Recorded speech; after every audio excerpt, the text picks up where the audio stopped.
Hello, yes. Hi guys, good morning everyone. Nata diri guys sa Divisoria. Grabe kadaghan ang mga malls, no? Nagtutuyo ko mga malls diri sa Divisoria guys. So sa ato makita, daghan kay diri mga libo-libog tanon ay 168 Mall, na ay Dragon Mall, tuwa ang Tutuban, mo nang Tutuban Mall.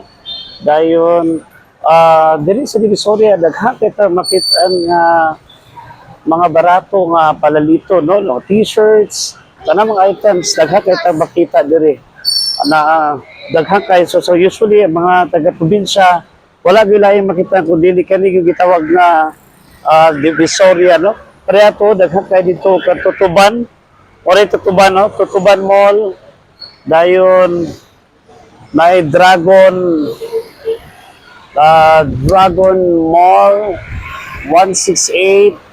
So at least hadyo kayo diri nga mga pwede nato paliton para sa ato ang mga kuan. So wala pa kani sa Manila, pwede jud kay ta diri mo laag diri sa Divisoria, ang commercial o sa commercial center sa Manila. Pero ang kanindot lang diri mga items diri is affordable, nandili kay siya mahal, dayon daghan kay tagpilian no, daghang items nga tublian.